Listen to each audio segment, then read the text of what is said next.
Good morning sa ating lahat mga kaibigan.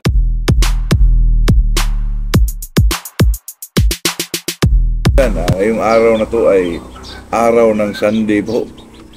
Kailangan natin magsimba para sa ating guidance mga kaibigan. Lalo na tayo ay isang magpamanok po. Kailangan tayo ay nasa peaceful lang pag-iisip po.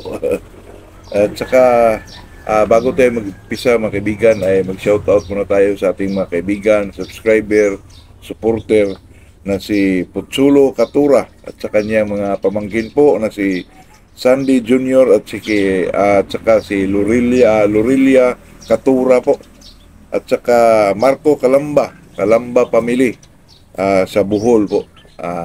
Yun lang po. Magandang umaga sa ating lahat. Pag-usapan natin ngayon ay ganun pa rin, tungkol sa manok pa rin mga kaibigan. Ito naman ay nagbigay sa atin ng medyo lakas mga kaibigan na pangtanggal stress lang po. At saka paalala lang po na tayo dito ay hindi nagtuturo. Ito ay enjoyment lang natin, kasiyahan lang po at saka changes of ideas po. Kung sino man yung nagtanong na hindi natin masagot ay siyempre sana sagutin din sa ating mga komentor mga kaibigan.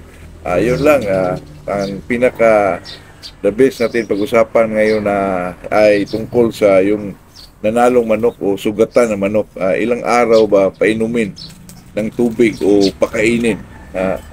Yung mga ganyang klaseng mga kaibigan, lalo na itong mga sugatan na manok ay depende sa sugat yan mga kaibigan. Pag ang manok ay nasugatan lang dito sa paa, yung mga galis-galis na ng konti, pwede naman yan painumin mga kaibigan, pwede naman naman pakainin. Pero yung mga major na sugat po katulad ng sa mga dito sa mga pitso, yung mga maraming sugat dito sa katawan mga kaibigan ay kailangan niya ng hindi muna painumin ng tubig, kung pwede 1 week. Tanong ng kaibigan na kung 1 week daw, hindi ba daw yan mamatay kasi 1 week hindi nakainom ng tubig, hindi pinakain? Hindi po, kasi ang manok mga kaibigan, alam nyo, may mga natitirang mga pa yan dito sa nila, yung sa mga yung tinatawag sa Bisaya ba mga kaibigan, batikulon, yung gizzard ba yung mga kaibigan, gizzard, nandun pa yun, mayroon pang pagkain dyan sa ilalim na hindi pa nila na hindi pa natunaw. Kaya yun ang mag-maintain sa kanila, sa kanilang parang kinakain na rin nila paubos na pagkain po sa ilalim ng katawan nila po. At saka ang tubig naman mga kaibigan, mayroon naman tubig sa katawan ng manok, yung sariling tubig nila po, yung tinatawag na yung tubig sa katawan. Kaya kayang-kaya nila yung 1 week mga kaibigan, katulad nung kaibigan ko, may manok kami dati mga kaibigan na kaming dalawa ang mayari po. Sa kanya, pinakain niya ng pandesal mga kaibigan. Pandesal na inano niya sa gatas po kasi daw yun ang pinakamaganda. Ang manok namin maraming sugat sa katawan, pero yung manok na yun sa amin yun. Pero sa sa isip ko ay talagang hindi na pwedeng dalawang mayari sa manok po. Kasi nung kami naglaban mga kaibigan, pinurga ko sa gabi. Ang sa kanya naman madaling araw.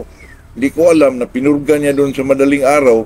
At saka pagdating ng 5 siguro mga 8 days yun mga kaibigan, nilaban namin 2 bisis sa purga po. Nako, pero buti na lang, nanalo pa rin mga kaibigan. Kaya yan ang sinasabi ko na yung manok talaga ay may waga. Pero mas maganda yung ilagay natin sa maayos po yung pagkakondisyon. Kaya mula noon ay hindi na ako na dalawang may-ari sa isang manok po ay lalo na pag tayo walang pira ay may manok na bininta 1,000, di 500 kami. Kaya yun ang nangyari doon. Balik tayo dito sa sugatan ng manok mga kaibigan. Yung kaibigan ko, kasi dalawa kami, 3 manok yung namin, hinuwakan, kaming dalawa may-ari. Ang nagkataon mga kaibigan, pinakain niya ng pandesal na binabad sa tubig po. Nako, hindi siya nagsabi sa akin mga kaibigan. Ikalawang araw yun. Ito, manok mga kaibigan, patay po. Mahirap talaga pag ang manok pasukan siya ng tubig po na may sugat siya, talagang mamatay yung manok kaibigan.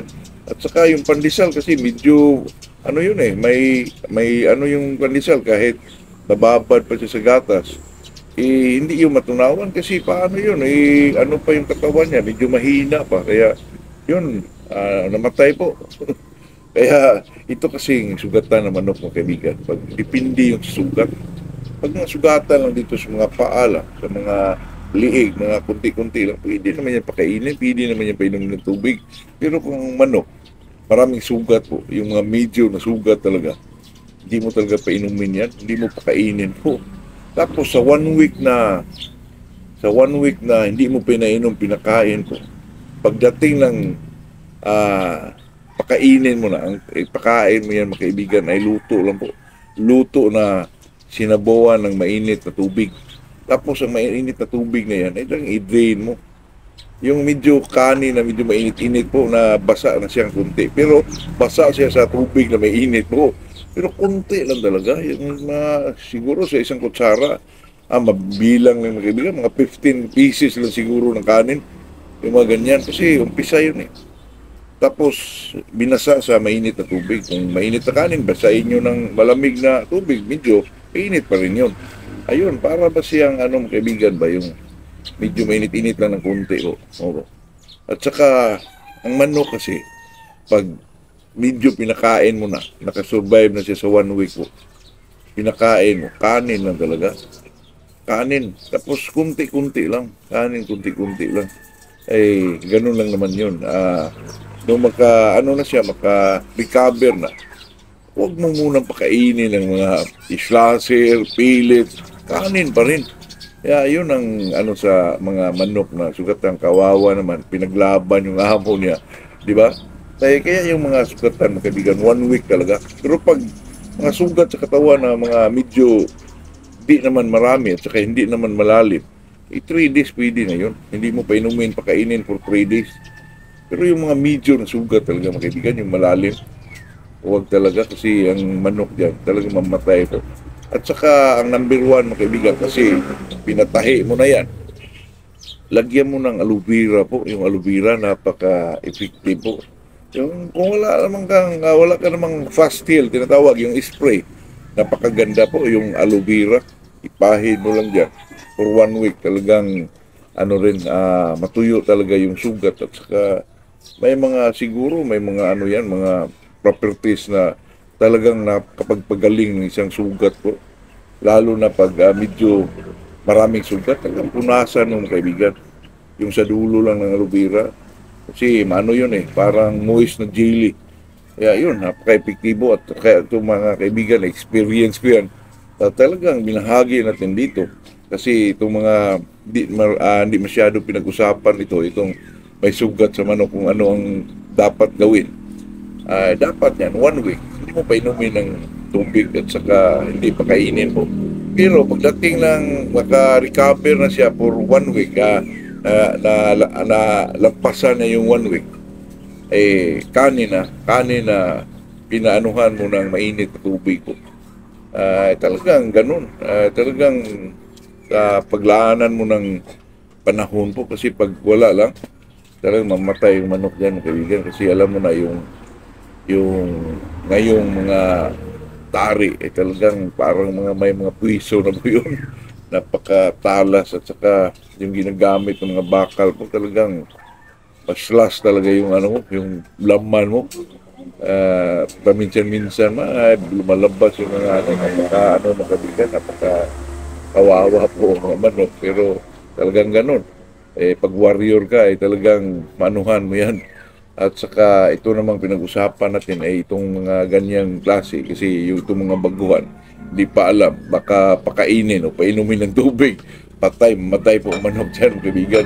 Kaya yung sinasabi ko na, kasi ilang bisis ko nang na-encounter, lalo na pag baguhan ka, hindi mo alam, ano pa talagang gawin dito, sugatan, pakainin mo, painumin mo, patay yung manok dyan. Sayang naman, lalo na pag ang mga manok mo ay magagaling, talagang mo napansin, lalo na pag binili mo ng mahal, lalo na ngayon, mga manok, talagang nagre-range na lang yung may mga bloodline talaga, yung pinakamura dyan, 5,000 na. Lalo na pag pina-travel mo pa, yung shipment, 3,000, ang mahal na. Okay lang kung sa aeroplano, kasi 1,500 lang siguro yun. Pero mas maganda yung shipper kasi kainin nila. Pero okay din naman yung eroplano kasi pag eroplano naman, kung isakay mo, bago mo isakay, pakainin mo rin yun, di ba? Kaya depende lang sa diskarte yung kaibigan. Kaya ang pinag-usapan natin dito, itong manok na may sugat, paano gamutin. Yun lang. Siyempre, pag galing ka na sa sabungan, nagamot na yun, ang kailangan mo lang kung paano siya i-handle na kainin o painumin ba ng tubig, yun lang po. Huwag mong painumin ng tubig for 1 week kung medyo major yung mga sugat niya. Pero pag mga medyo kunti-kunti lang, 3 days pwede na yun. Yun lang po. Tayo naman dito ay para sa baguhan lang kasi yung mga medyo ano na sa pagmamano kaya alam na nila ito. Pero kasi nakita ko, hindi kasi pinag-usapan itong mga ganito. Napaka-importante po ito mga kaibigan. Kaya yun lang po. Good morning sa ating lahat po.